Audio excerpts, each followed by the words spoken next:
Exclusive तस्वीर दिखाते हैं तो विकास दुबे का घर कानपुर में तोड़ा जा रहा है। गैंगस्टर विकास दुबे पर कार्रवाई तेज हो गई है। विकास दुबे के घर पर बुलडोजर चल रहा है। ये एक्सक्लूसिव तस्वीर आप न्यूज़ 18 पर देख रहे हैं। जेसीबी की मदद से पूरे घर को तोड़ दिया गया है।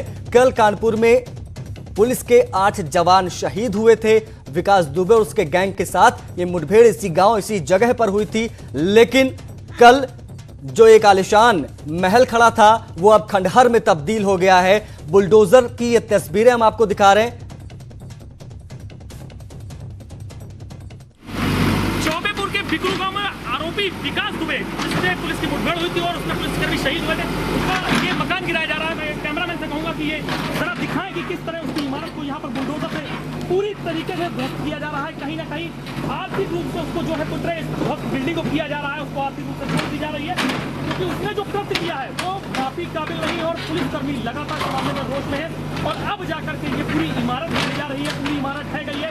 कल तक यहाँ आलीशान मकान था, सुबह तक आलीशान मकान था। न्यूज़ 18 जब सुबह यहाँ पर 8 बजे था तो एक आलीशान मकान था जो अब खंडहर में बदल गया है और यहाँ पर कार्रवाई लगातार जारी है। फिलहाल जो है ये इमारत पूरी तरह गिरा दी गई है। अब देखना होगा कि आगे पुलिस और क्या कार्रवाई करती है। सौरभ मिश्रा, कानपुर देहात, न्यूज़ 18। इस वक्त हम मौजूद हैं विकास दुबे के घर में, जहाँ पर आप देख सकते हैं कि यहाँ पर पूरी तरह जो उसका इमारत थी उसको ध्वस्त कर दिया। ये वो लग्जरी गाड़ी जिससे विकास निकलता था और पूरे गाँव लश्कर के साथ जब विकास निकलता था तो गाँव वाले सर झुका करके उसका एक बाल बढ़ाते थे गाँव वाले। और ये उसके बगल में एक फॉर्चूनर गाड़ी देख सकते हैं कि गाड़ी ये जो गाड़ी को पूरी तरह ध्वस्त कर दी गई। साथ ही साथ हम आपको ये भी दिखाते हैं कि इसके पीछे जो उसकी इमारत है विकास की, ये पूरी इमारत है, आप देख सकते हैं ये पूरी इमारत है जो पूरी तरीके से धराशायी हो गई है। और साथ ही साथ आपको हम ले चलते हैं उस जगह जहाँ पर वो बुलडोजर चल रहा है। इस वक्त भी यहाँ पर ध्वस्त करने का काम चल रहा है और इमारत उसको पूरी तरह तोड़ दिया गया। और ये गाँव वालों के अनुसार यहाँ पर एक तहखाना था जिसमें वो अपने वेपन छुपा रहा था विकास, और उसके अंदर से एक रास्ता भी था। वो भी न्यूज़ 18 ने दिखाया था कि किस तरीके से वहाँ रास्ता था और वेपन कहाँ पर रखे जाते थे, वो भी मैंने आपको दिखाया था। अब मैं आपको दिखा रहा हूँ कि नीचे पूरा जो पूरी इमारत थी उसको तरीके से तोड़ दिया गया है। पूरी तरीके से इमारत को ध्वस्त कर दिया गया है। पीछे हमारे पीछे बुलडोजर चल रहा है, कैमरा मूव करने के लिए कहूँगा, देख सकते हैं कि पीछे जो है बुलडोजर चल रहा है।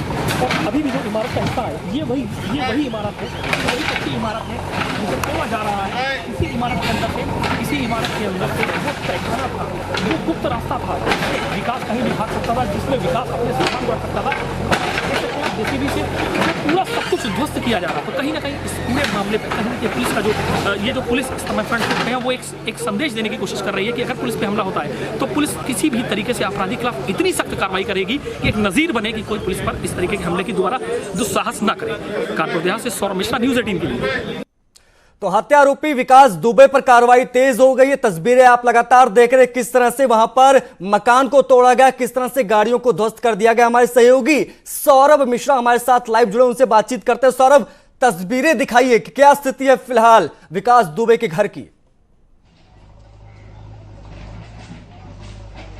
आशीष जी, हाँ, मैं आपको तस्वीरें दिखा रहा हूँ कि पीछे अभी भी देख सकते हैं कि आप ये बुलडोजर अभी भी चल रहा है। और ये वो घर था, ये वो पुराना घर था जिसका मैंने सुबह जिक्र किया था कि इसके अंदर एक तहखाना है, जिसके अंदर एक ऐसी जगह है जहाँ वो वेपन और साथ साथ उन जो लोग थे उसके जो अपराधी किस्म के लोग थे उनको छुपाता था और कई बार खुद भी वहाँ छुपता था। इसकी वजह ये बड़ी थी कि उसको आराम से यहाँ पर छुपने की जगह मिल जाती थी, उसको कोई टेंशन नहीं थी, यहाँ पर पुलिस उसे ट्रेस नहीं कर सकती थी, वहाँ पर तमाम वेपन थे। लेकिन सबसे बड़ी चूक, जब सुबह इसको हमने दिखाया तो यहाँ पर पुलिस ने छानबीन नहीं करी और अब यहाँ पर इसको ध्वस्त कर दिया गया। ये मैसेज देने का पुलिस ने काम किया है कि अगर कोई अपराधी ये भूलता है कि वो अपराध करता है या पुलिस पे हमला करता है तो पुलिस उसको किस तरीके से पुलिस पर कार्रवाई करेगी, ये एक नजीर पेश की है पुलिस ने। सरकार बेहद सख्त है। कल योगी आदित्यनाथ जिस तरह आए थे उनकी नाराजगी थी, स्वयं डीजीपी गांव आए थे और उन्होंने हालात देखे थे यहाँ पर जिस तरीके से ब्लड पड़ा हुआ था, उसको देख करके कहीं ना कहीं पुलिस जो है वो बेहद नाराज थी। उसको लग रहा था कि कार्रवाई करने का मौका है, इसमें सख्त कार्रवाई होनी चाहिए। तो वो ये उसका एक क्रम माना जा सकता है। फिलहाल जो है अभी तक जो आरोपी है मुख्य विकास, उसको पुलिस नहीं तलाश पाई है, लेकिन जो उसकी प्रॉपर्टी है, दोनों ही उसके मकान थे, एक जो उसका नया इमारत बनी थी, साथ ही साथ दूसरी जो ये इमारत है जहां पर वो तहखाना था, इन दोनों को पूरी तरह तोड़ दिया गया। उसकी जो गाड़ियां थी उनको भी तोड़ दिया गया और अभी पुलिस कार्रवाई जारी है। आशीष, सौरभ, हम लगातार तस्वीरें देख रहे थे, आप हम तक लगातार पल पल की अपडेट, पल पल की तस्वीरें दिखा रहे थे। सुबह की तस्वीर हमने देखी थी, यहां पर एक भव्य इमारत खड़ी थी, लेकिन अब जो है ये पूरा जो मकान है वो खंडहर में तब्दील हो चुका, जैसा कि हम तस्वीरें देख रहे हैं आपके द्वारा। एक चीज और समझना चाहेंगे आपसे, आपने अपनी पिछली जो जानकारियां दी थी उसमें आपने एक तहखाने की बात की थी, उसमें क्या चीजें निकलकर सामने आई? क्या उसमें वेपन्स मिले हैं? क्या वहां पर फिलहाल इस बाबत अपडेट है आपके पास?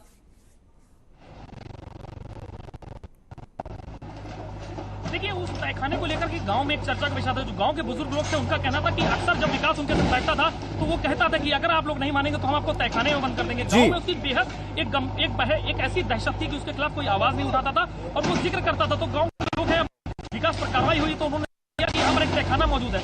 सुबह हम यहाँ पर गए थे और यहाँ पर जिस तरीके से चीजें टूटी हुई पड़ी थी और गांव वालों ने कहा था कि इस जगह जाएंगे तो तहखाना मिलेगा, लेकिन उसके कुछ ही देर बाद पुलिस ने पूरे मकान की घेराबंदी की। पुलिस यहाँ पर आई और जाकर के बुलडोजर बुलाया गया और उसके बाद ये कार्रवाई तोड़ने की शुरू की गई। तो कहीं ना कहीं अगर उस तहखाने की तलाश की जाती शायद कुछ वेपन्स मिलते और भी कुछ एविडेंसेस कुछ मिलते, कुछ फैक्ट्स सामने आते हैं, लेकिन वो फैक्ट सामने नहीं है क्योंकि पुलिस ने तत्काल इसको ध्वस्त कर दिया। और अगर वो तहखाना होगा भी तो ये जो पीछे इमारत टूट रही है आशीष, उसमें दफन हो जाएगा। आशीष बहुत बहुत शुक्रिया सौरभ, हमसे जुड़ने के लिए, तमाम एक्सक्लूसिव तस्वीरें दिखाने के लिए। तुम्हारे सहयोगी सौरभ इस वक्त उस जगह पर मौजूद है जहां पर यह कार्रवाई प्रशासन के द्वारा की जा रही है। एक्सक्लूसिव तस्वीरें हम आपको दिखा रहे हैं। ये दो तस्वीरें इस वक्त आपके स्क्रीन पर, एक कल की तस्वीर जो आप देख रहे हैं, यानी कल की छोड़िए आज सुबह तक ही ये जो मकान था बिल्कुल ऐसा ही था, लेकिन पिछले 1-1.5 घंटे के अंदर जिस तरह से जेसीबी मशीन के द्वारा इस पूरी इमारत को गिराया गया, ये गाड़ियों की तस्वीरें, ये लाखों करोड़ों की गाड़ियां जिस तरह से तोड़ दी गई है प्रशासन के द्वारा। आप देख रहे कार्रवाई कितनी तेज है।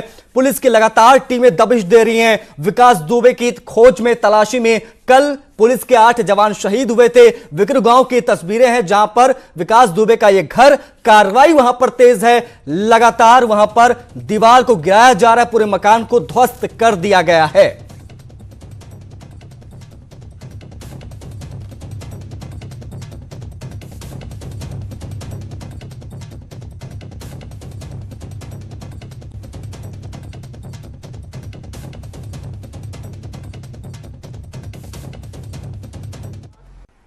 अब इसके बारे में, विकास दुबे के बारे में, मैं जहाँ तक यहाँ कानपुर रहा 2003 से 6 तक, करीब 3.5 साल पुलिस अधीक्षक ग्रामीण के पद पर रहा यहाँ, और इसका क्षेत्र हमारे यहाँ आता था। उस दौरान भी हम लोगों ने गैंगस्टर लगाया था। गैंगस्टर में इनकी सारी प्रॉपर्टी कुर्क की गई थी। सिविली में मार्केटिंग कॉम्प्लेक्स था, उसको कुर्क किया गया था। तो जब उस दौरान ये सब चीज़ें हाईलाइट हुई, जब पता लगा, और उस समय तक इसके करीब 48 मुकदमे हो चुके थे, तो जब ये सब पता लगा तो ये हुआ कि ये शुरू से ही दबंग टाइप का रहा है। काफ़ी मतलब ये किसी को बर्दाश्त न करना और अपनी बात मनवाना, ये कॉलेज लाइफ से भी इसका रहा।